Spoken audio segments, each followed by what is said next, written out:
Listen, privacy is getting real. In 2025, it looks like 8 states are passing privacy laws that are going to make it challenging for media managers to target, right? To retain data, to access data, for retargeting, for remarketing, for very, very personalized marketing messaging.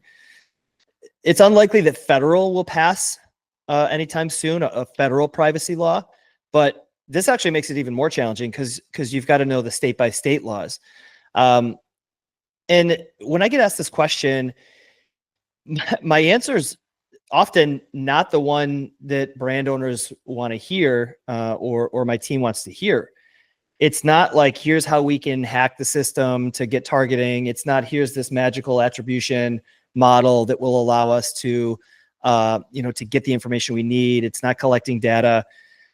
It's investing in social media, to be honest with you. It's investing in highly viral, attractive, valuable content that brings people to you.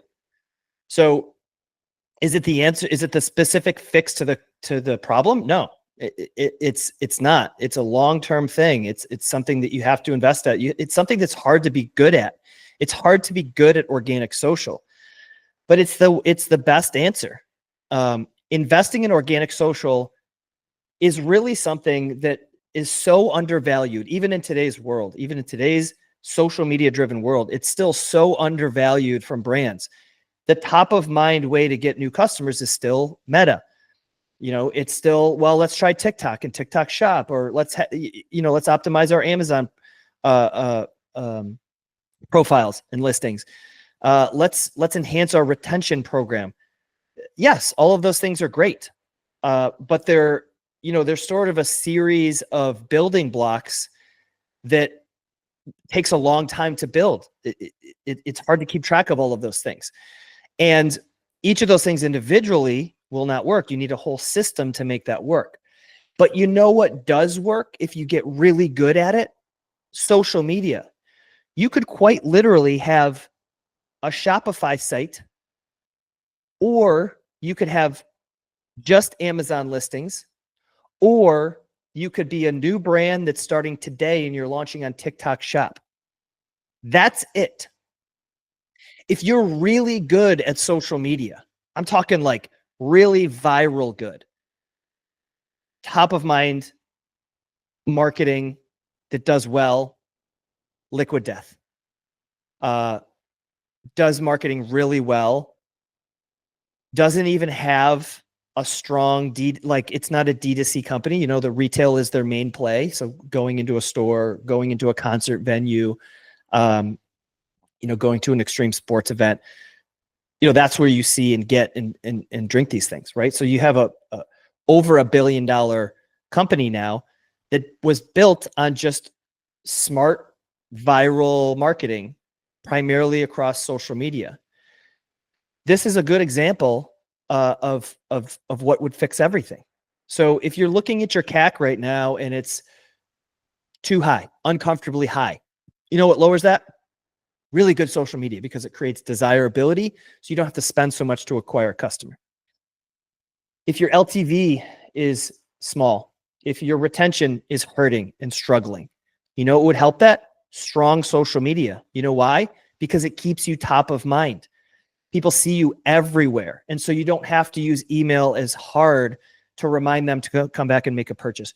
You don't have to use email to remind them to refer you to a friend, or a workout partner, or your family, or a neighbor. Okay.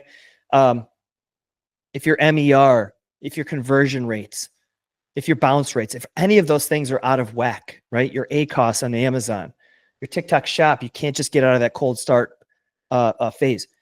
All of this is fixed with great social media.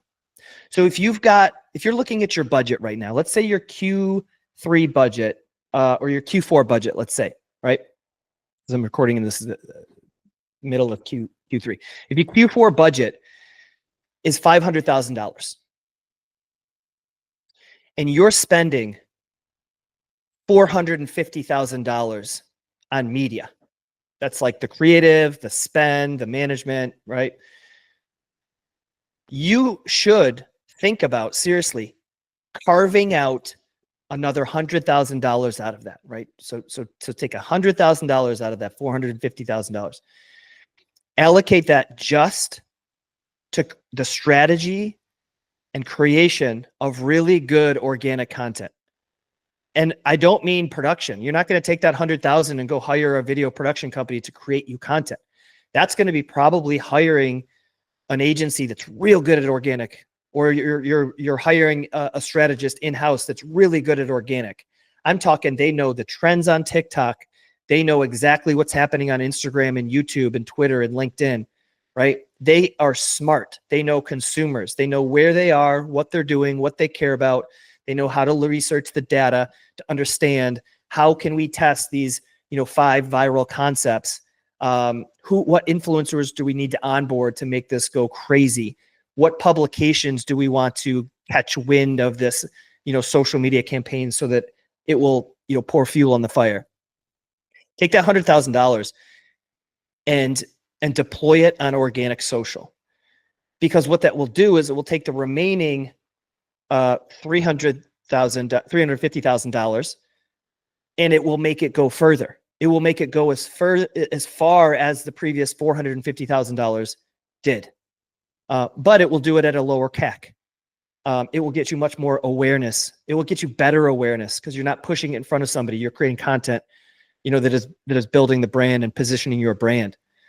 It will also give you data and insights, because all of that organic content, whether it does well or doesn't do well, it will give you insights as to how to create better content for your paid program.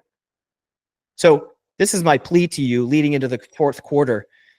Please get better at organic social. It is not the secondary system to paid media. It's not. Sure, big brands have been built on the back of Meta. I'm not disputing that. But in my opinion, it's not the best way to grow your brand today. It's not the best way is to keep dumping money into Meta. Yes, you can grow, but you'll have smaller profit margins.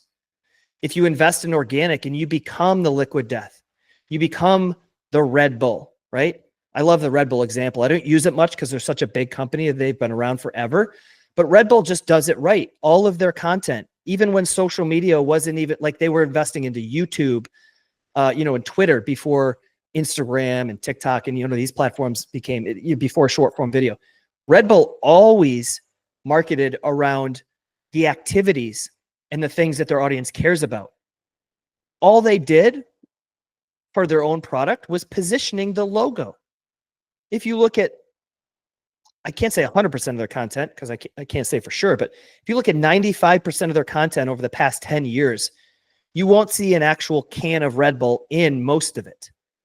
You'll just see the logo on the side of an airplane, on the back of a parachute, on the side of a race car, on the side of an F1 car, on the side of a dirt bike, right? On the top of skis. You'll just see their logo because they want brand recognition around the feeling of these sports and these crazy activities. The rest will do itself, right?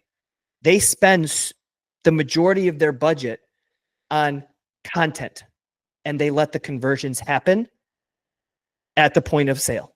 They let the conversions happen in Costco, in Wegmans, in Walmart, in your local 7-Eleven, at your local sporting event, basically anywhere you can get, a drink or an energy drink, right? So that concept is the right way to go, in my opinion. And then you back it up with paid media. I'm sure I'm going to get a lot of other people, media buyers, who are saying I'm completely dead wrong, but you can't argue with a Liquid Death. You can't argue with a Red Bull. And if your argument, by the way, is, oh, you're a small brand, you can't do that yet. Well, listen, if you're a small brand launching right now, you can start running ads. You can run the Meta machine. It's going to take you a little while to find a sweet spot. It's going to take a while to find the right creative and get your landing pages right. Like, it's going to take you 3 to 6 months to really get it dialed in. Why can't you take 3 to 6 months to get dialed in on organic content while you're also investing in paid media? Why can't you do both? The answer is there's no reason.